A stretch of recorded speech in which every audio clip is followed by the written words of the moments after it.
A frightening situation for one Salt Lake family as a bullet comes inches from a little girl in the middle of the night. The calls for change this one father is demanding in his very own neighborhood. And coyotes attacking and killing pets in a local neighborhood. Why residents say the city isn't doing enough to protect them. And changes once again in the Utah soccer landscape. We'll break down what's happening to the Utah Royals and what's next for the club. And we got a break from the heat, but we just cannot get a break from the smoke. Any chance of that changing over the next week? I'll let you know. We begin with breaking news, a tragic end to a 4-day search for a missing hiker. Crews found Kyle Winpenny's body this afternoon in the high Uintas.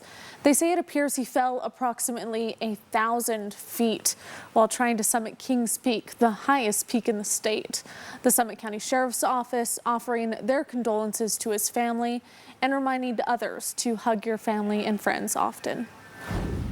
Now to our other top story tonight. A bullet narrowly missing a 9-year-old girl's head by inches when she was inside of her own bedroom. Fox 13's Spencer Joseph spoke with her father today, who says this isn't the first time there has been issues like this. Spencer joining us live now from the Salt Lake City neighborhood.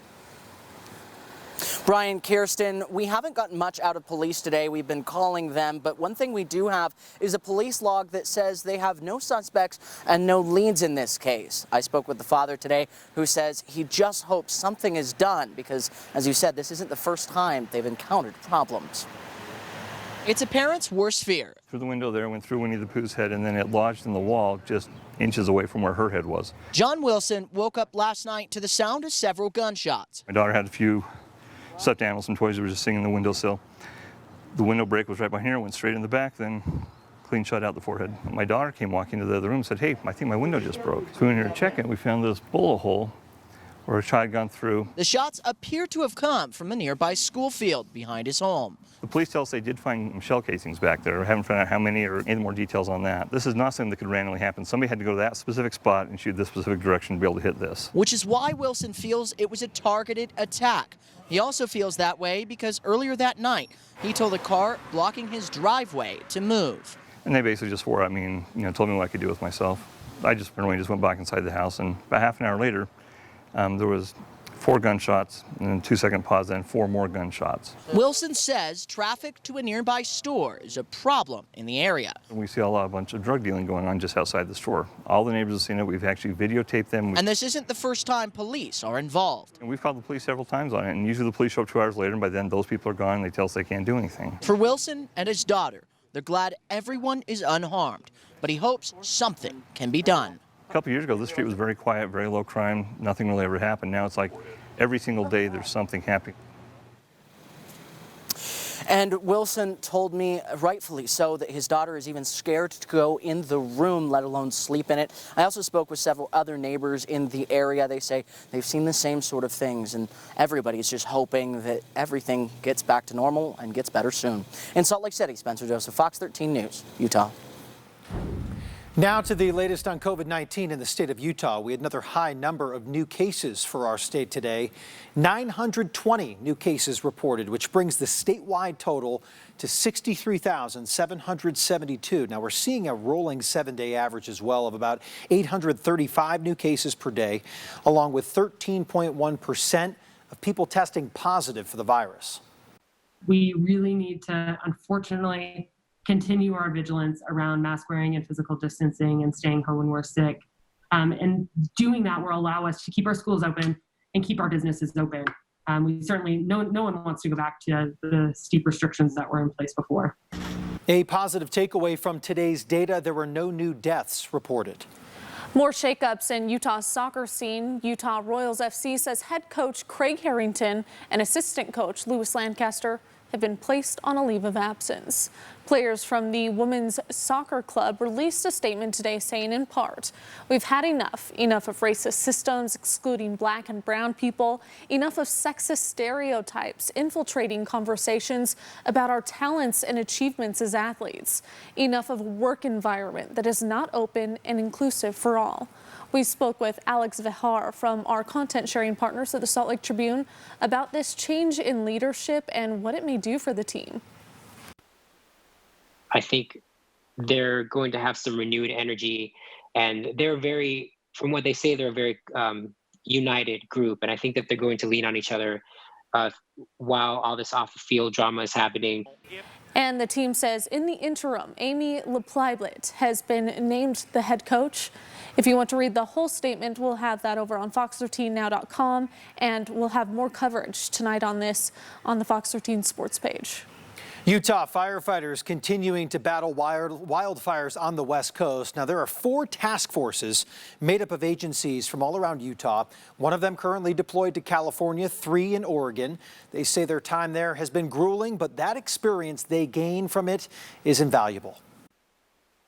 Large-scale incident, major fire behavior, as well as interagency cooperation, and that's huge. Those task forces in Oregon have been working on the Slater fire. The FEMA Urban Search and Rescue Team, Utah Task Force 1, was demobilized today after working on structure, evaluation, and searching for human remains. And now to national news and tributes pouring in over the weekend for the late Supreme Court Justice Ruth Bader Ginsburg. While progressives are remembering her legacy as a champion for gender equality and civil rights, they're also turning their attention to the political battle for those who will replace her on the high court. Fox's David Spunt has more from Washington, D.C. Presidential nominee Joe Biden is making a plea to GOP senators not to go along with Senate Majority Leader Mitch McConnell's plan to vote on a Supreme Court nominee before the November election. I'm speaking to those Republicans out there, Senate Republicans, who know deep down what is right for the country and consistent with the Constitution. The vacancy created by the death of Justice Ruth Bader Ginsburg. Thousands gathered before the Supreme Court over the weekend to honor the late justice. She was an inspiration to so many people. She was the moral beacon when America felt lost to me, and I firmly believe that we would not be where we were today without her. President Trump has vowed to pick a woman to replace Ginsburg. Judges Amy Coney Barrett and Barbara Lagoa are said to be 2 names topping the list. Barrett is 48 years old, a devout Catholic and mother of 7 from Indiana. Lagoa is 52 years old, a Cuban-American from Florida whose parents fled the Castro regime 5 decades ago. Both are a concern for progressives for their anti-abortion views. These are all well-qualified, they're experienced women. They have been on the bench, they have been on the circuit. These are women who would fill that well. It is only fair for us to abide by RBG's last wish, that she be replaced when a new president is installed. And to Mitch McConnell, we need to tell him that he is playing with fire. We need to make sure that this vacancy is protected, that our election continues, and that the American people have their say. President Trump is expected to announce Ginsburg's replacement in the coming days. It's not clear if Senate Majority Leader Mitch McConnell has enough votes to bring the nomination to the Senate floor before November's election. 2 senators, Lisa Murkowski and Susan Collins, have already objected to McConnell's plan. At the Supreme Court, David Spunt, Fox 13 News, Utah. And now back to local news. So take a look at this video, beautiful video. This is coming out from near Sundance in Provo Canyon. And today Provo Canyon saw a lot of congestion on the roads as many people were just taking the Alpine Loop up to see all these beautiful fall colors. We were seeing on some of the UDOT cameras just a steady stream of cars going up there to check out the foliage. But Breck, this week, it's going to feel more like summer again for some of us. Yeah, of course, this weekend, we got a break from the heat. Temperatures dropping, that cool front sweeping through yesterday. We were in the 70s yesterday afternoon, and once again in that same range, maybe a little bit warmer, closer to where we should be for this time of year. We show you the highs throughout the afternoons. We did get up to 77 degrees in Salt Lake City, low 80s in Price, still feeling the heat towards southern Utah, mid 80s in Cedar City, upper to mid 90s, I should say, in St. George. So still temperatures above normal across the south, northern Utah, having more of an impact from that cool front yesterday. Now, temperatures standing right now along the Wasatch Front. We have mid to upper 60s from Ogden down through Salt Lake City. 50s, though, in Tooele. We're down in the mid 60s in Provo. Currently 54 degrees in Park City, eastern Utah. Looks like mid to upper 60s there. 70s in Moab, still hanging on to the 80s in St. George. We show you the satellite imagery. No activity to really be reporting. A few clouds tracking their way through central into southern Utah, but all in all, it's going to be a quiet evening. However, we're still hanging on to the smoke. Smoke concerns right now, especially across northern Utah. We're looking at that moderate concern level. So we'll have the smoke in place here tonight, looking like mostly clear skies. Temperatures getting down into the mid 50s. So heading into the week, you mentioned the warmer temperatures. Yeah, it looks like the thermometer back on the rise. We're going to be feeling that summer heat, but there's another cool down associated with another front. Does it have the potential to bring some rain? I'll let you know coming up. Still to come on Fox 13 News at 9, coyote attacks on pets in Draper happening more often. What's being done to stop the wild animals from claiming another pet's life? Plus, why one state representative may potentially be sent behind bars and what he needs to do to prevent that from happening. A Utah family is battling a rare form of cancer. How they're finding hope in this very dark time. Coyote attacks are becoming more common in Draper. Now, some residents have said that their pets have been dragged away and killed. Fox 13's Diego Romo shows us why residents believe this is happening and what they want the city to do about it. Missing pet signs can be found all over East Draper neighborhoods. Residents that I spoke with today say the likely culprit for these missing pets is coyotes. In this security camera video sent to us by a Draper resident, you can see a coyote snatch Loy Lowry's dog Moses in the early morning hours just a few days ago. It's hard enough to watch that video, but when I think about what happened to him after that, no animal should have to go through that. Loy's neighbor Heather caught the attack on her home security camera. She said all of the residents in the neighborhood are very close, and losing Moses is like losing a member of the family. I mean, I instantly started crying. I mean, we're very close family, and you know, Moses is like ours too, you know, so watching it just made me sick to my stomach. Draper Mayor Troy Walker says coyotes in the area is nothing new for the city. I mean, this happens all the time. It's not we've had coyotes in Draper since before Draper was Draper. Although the mayor does say there are more coyotes in the area than years past. There's more of them. They're doing better, more food. There are extensive trail systems throughout the neighborhoods, and homes are located just below the mountain. But Heather White says it's not the location that is the cause for more attacks happening. They're hungry because they're not in the wilderness where they should be. She and Loy say all of the construction happening in East Draper is pushing the coyotes out of their natural habitat and into neighborhoods where pets and families live.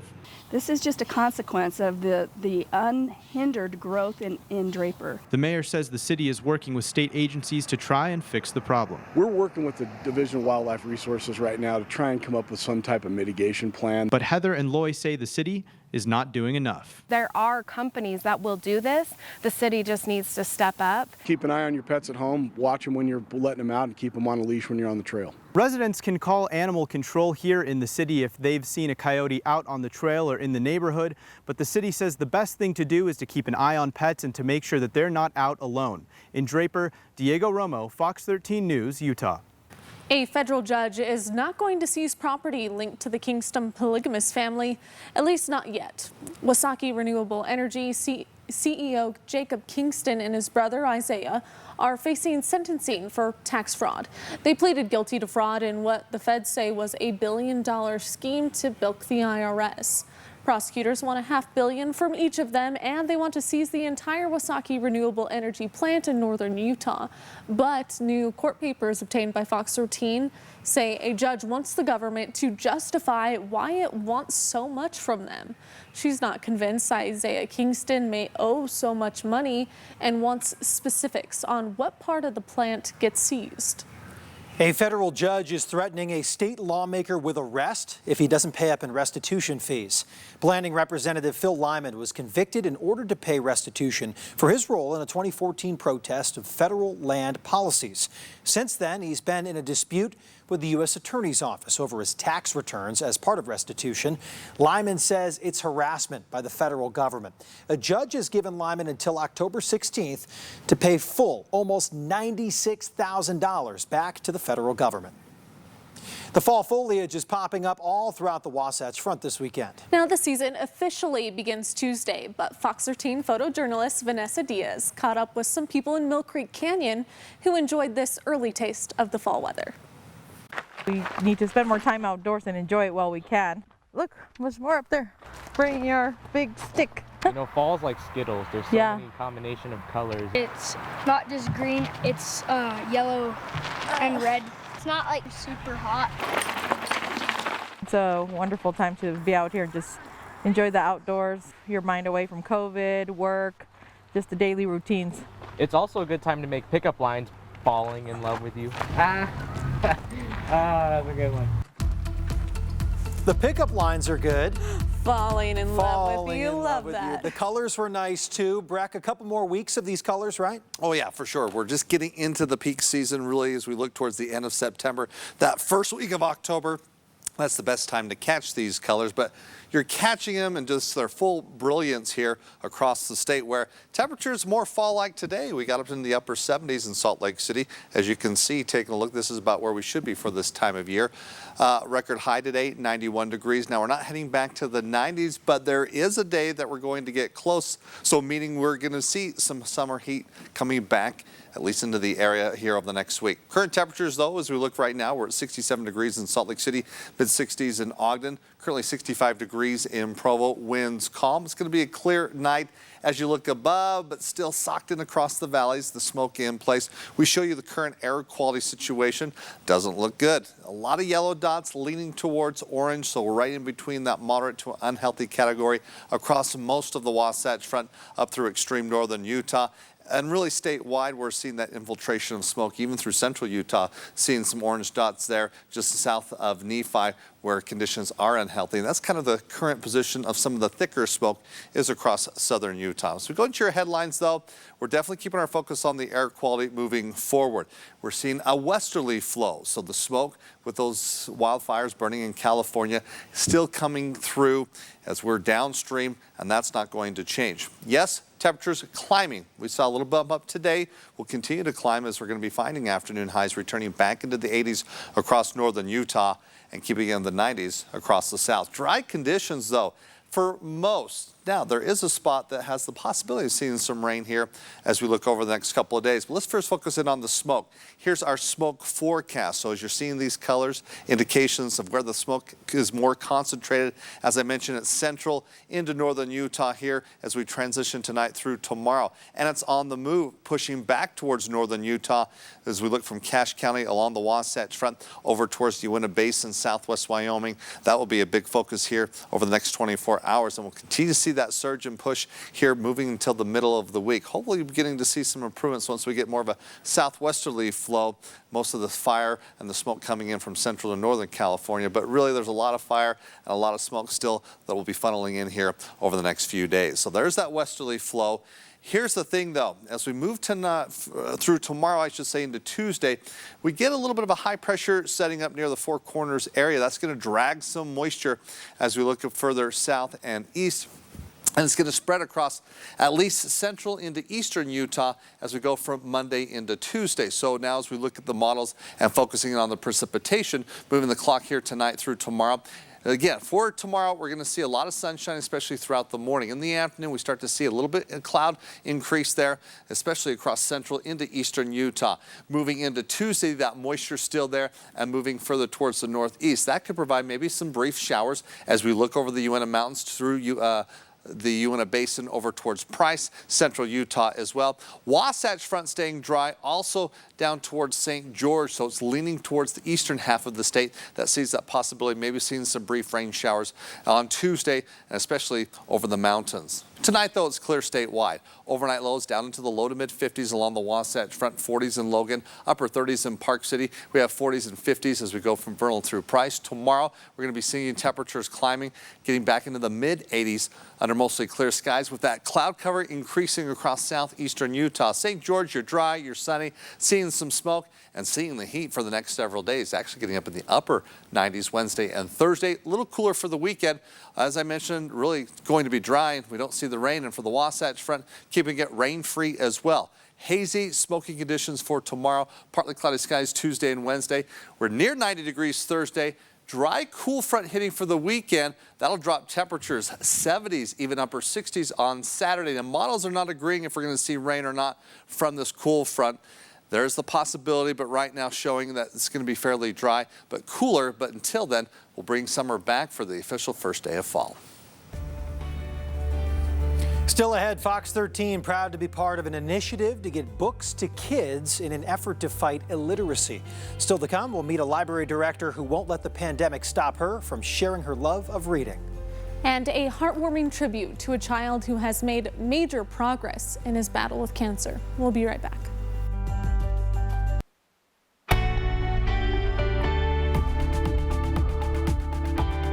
If you give a child a book, it can truly open their world, take them to places they may never get the chance to discover if it weren't for reading.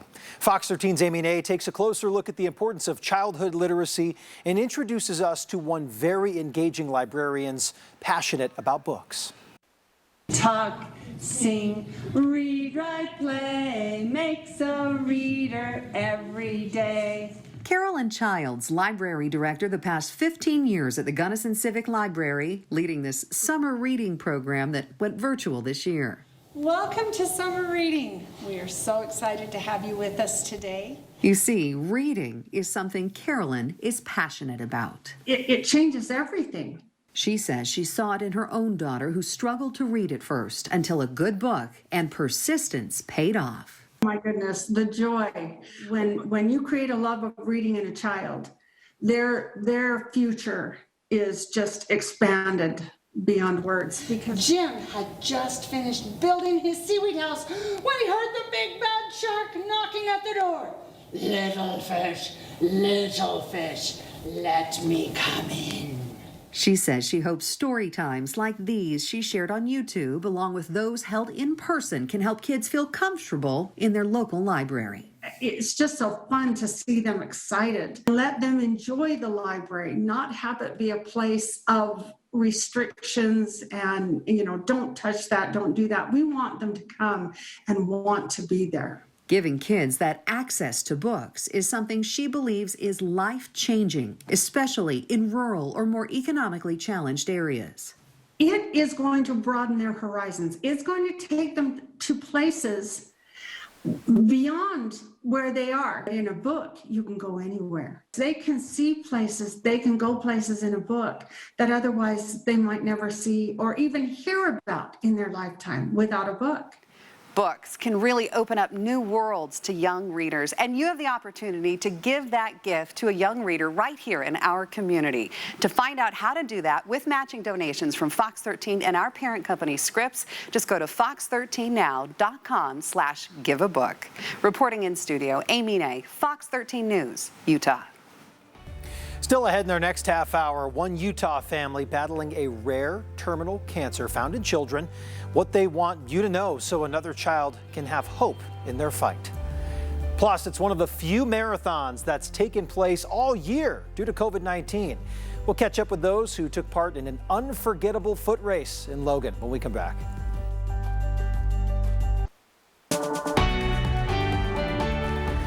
Thanks for joining us. A Utah family battling a rare form of childhood cancer is trying to raise awareness about the disease. Well, they hope more research can lead to developments to prevent others from feeling the pain they are enduring.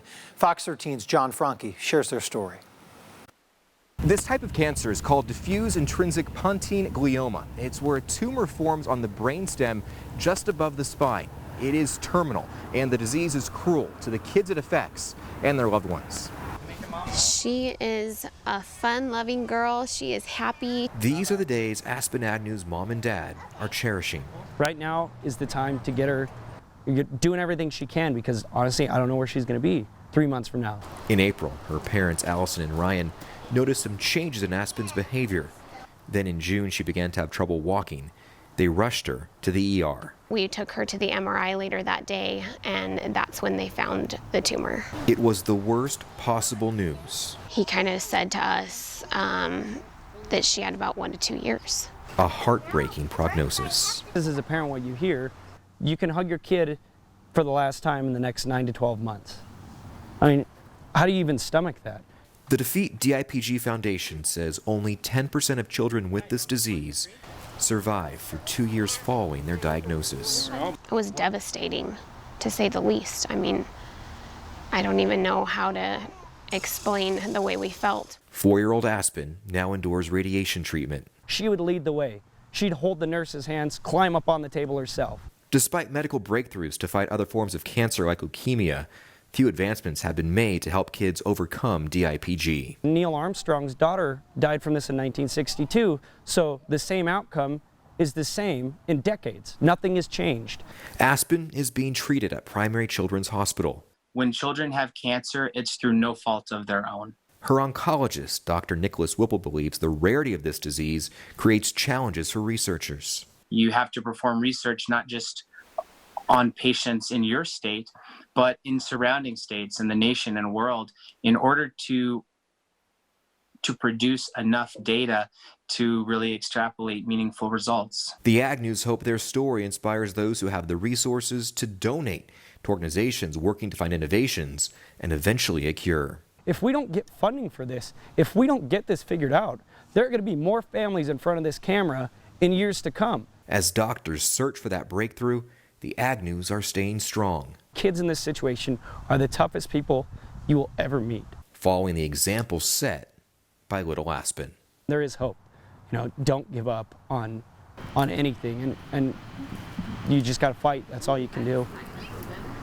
The Agnews have a GoFundMe set up to help pay for Aspen's medical expenses. We'll link to that, plus other ways you can help families that are dealing with this awful disease on our website.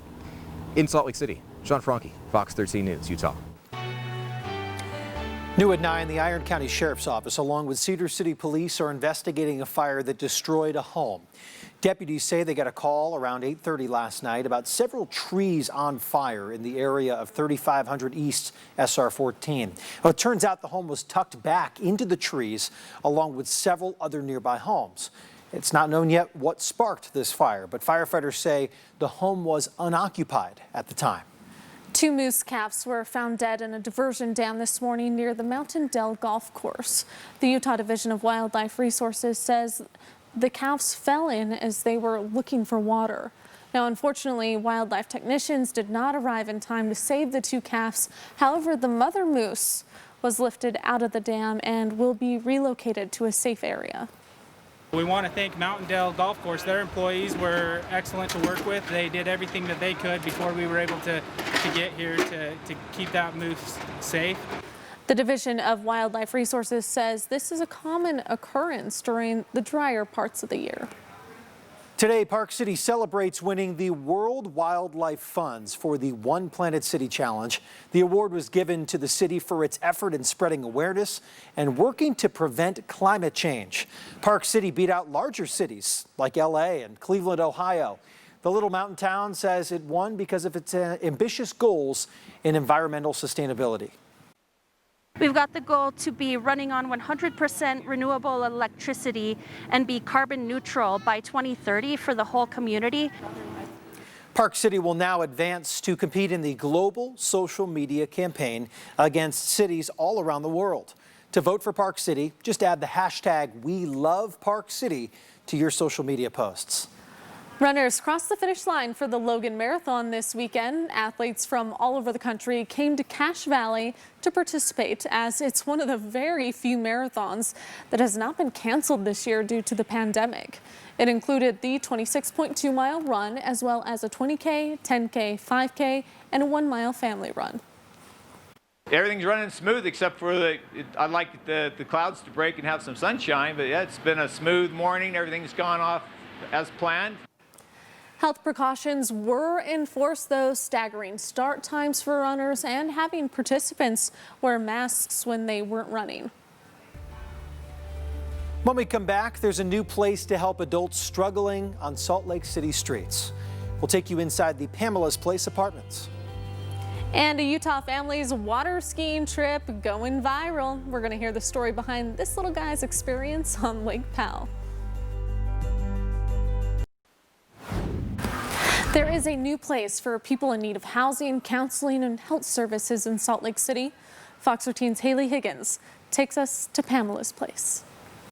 Even a small amount of caring can just make a huge difference in people's lives. Pamela Atkinson watched the ribbon cutting of her vision with a smile, but insists the focus be on the families that the Pamela's Place apartments would help. What they were doing, giving hope to people by having a beautiful place like this with plenty of lights and really very comfortable apartments, which is what a lot of our homeless friends have been asking for. The newly finished 5-story apartment complex will be located at 5th South on 500 West and will serve as a permanent supportive housing complex for families in need, with a specific focus on helping people with disabilities. A place to stay that's safe, a place where you can stay warm if it's cold and cool if it's hot, a place where you can have some sense of security and privacy, where you feel safe and welcome.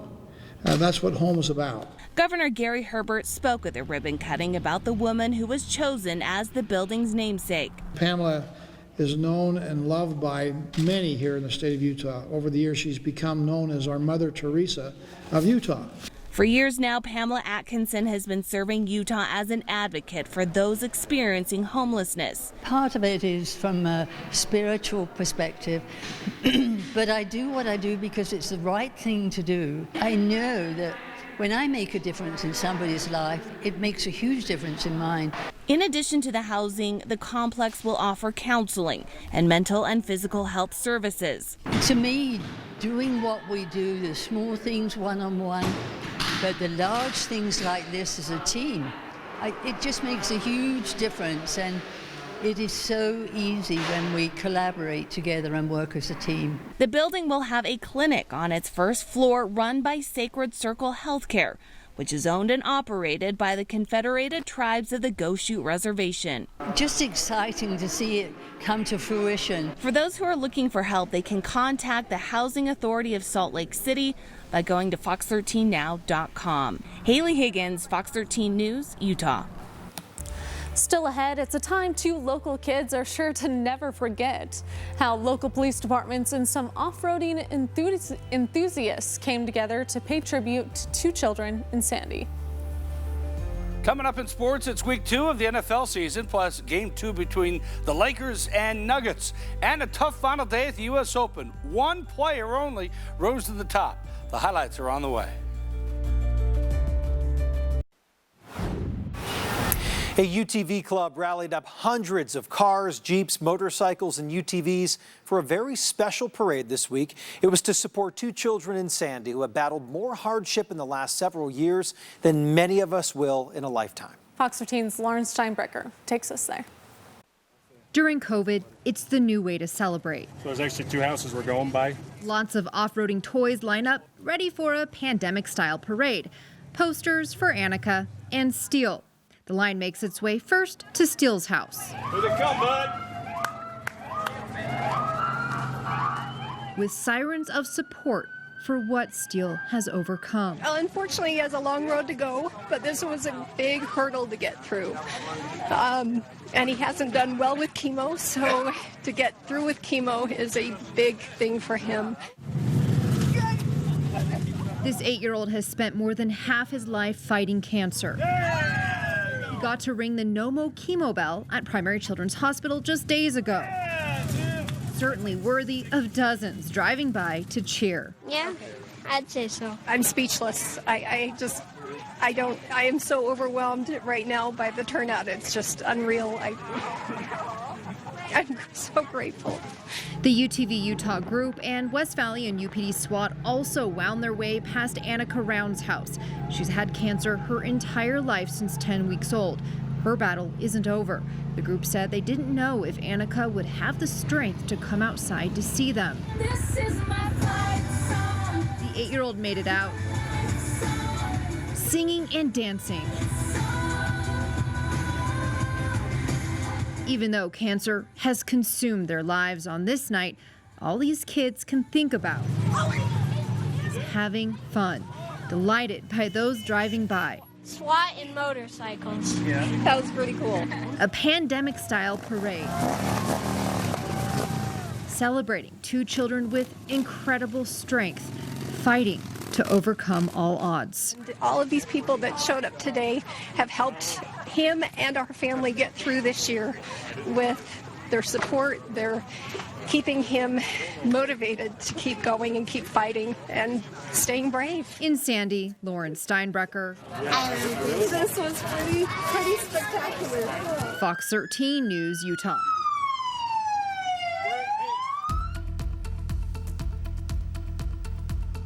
All right, let's get another look at your weather, starting off as we show you current conditions in downtown Salt Lake City. We're in the upper 60s, partly cloudy skies.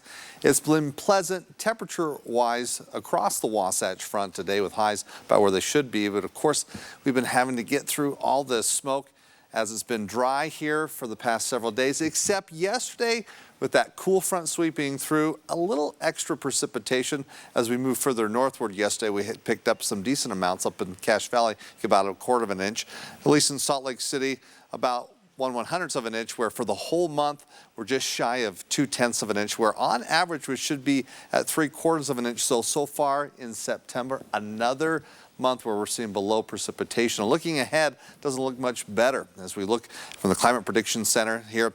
For the next couple of weeks, it's looking like we're leaning towards below average precipitation all across the state and throughout most of the western United States. Now, this is not good news, of course, in trying to battle the fires, especially through California. We did get some beneficial rain through the Pacific Northwest, and hopefully by the weekend, we'll see in that area some showers. The big question is some of that going to spill over across the state? Now, we are going to see some areas getting a chance of some rainfall.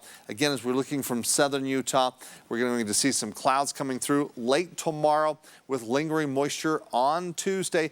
That gives a chance of some rain showers as we turn towards eastern Utah come tomorrow. So for tonight, we're not worried about rain, hardly any cloud cover, temperatures cooling off as we'll be getting down to the 40s in Logan. Looks like 50s along the Wasatch Front, upper 30s in Park City. Looks like temperatures dipping down into the upper 40s in Vernal, and we're going to see temperatures getting down into the upper 50s for Cedar City. Now for tomorrow, we're going to be seeing highs bouncing back up. There's a nice little rebound here to start the work week off. Now, again, Tuesday, the official first day of fall, as we'll be finding temperatures in St. George remaining in the 90s, as we'll be looking upper 90s heading into Wednesday and Thursday.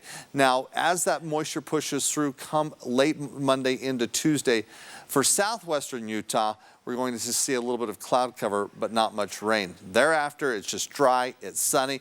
Maybe a little bit cooler as we head into Saturday and Sunday.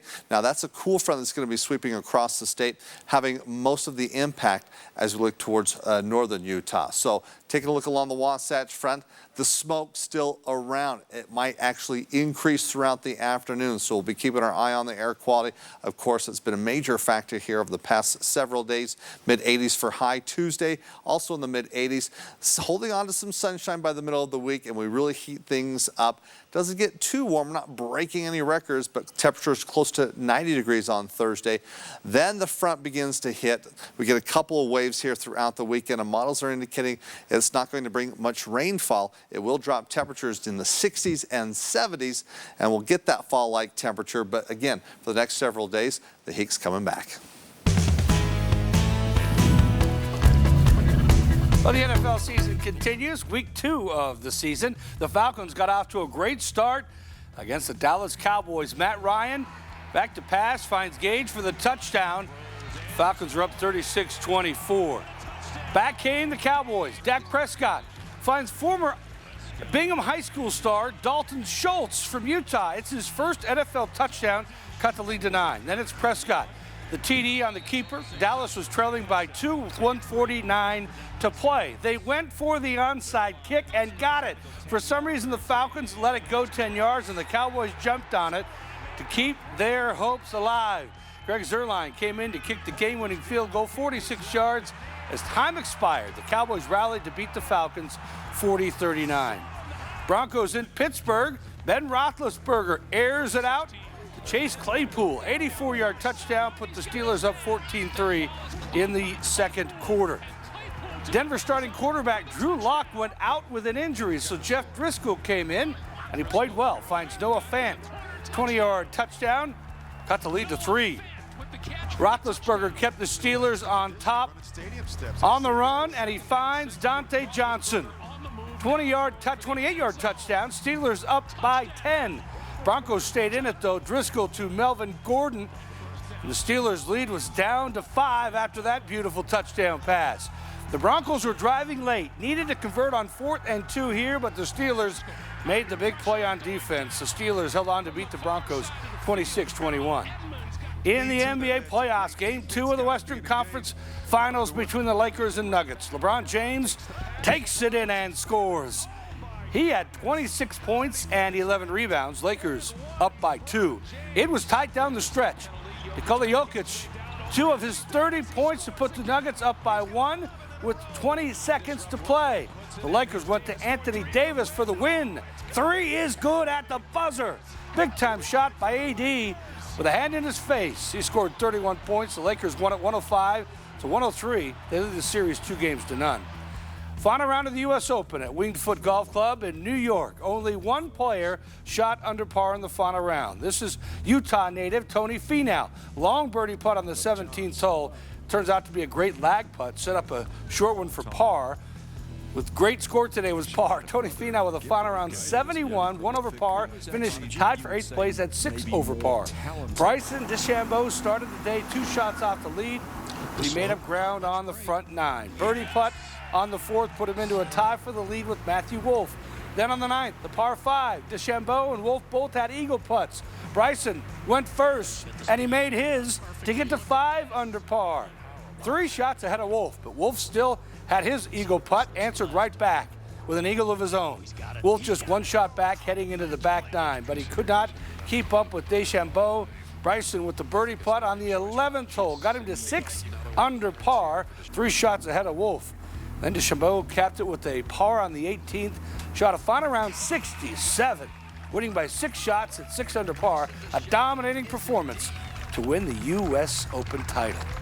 Coming up tonight on the Fox 13 Sports page, we'll check in with the BYU and basketball football teams, BYU before their home opener against Troy. Plus, Real Salt Lake, Damir Kreilach signing a new deal. We'll be right back.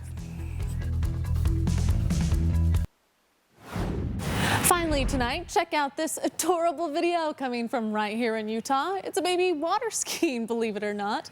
This is 6-month-old Rich. He's from St. George, and here he is water skiing Lake Powell earlier this week to celebrate hitting his 6-month birthday. Okay. Family has dedicated an Instagram page to show the adventures this little guy goes on while he grows up. He's adorable. Rich's parents say he's the world's youngest water skier, and he had the time of his life out on the water. I'm sure he's taken off on Instagram. Sure, we'll get more videos. Such a cute kid. And thank you for watching Fox 13 News at 9. Don't go anywhere. QuickCast is coming up next. Sports page right after that. We'll see you in a few minutes.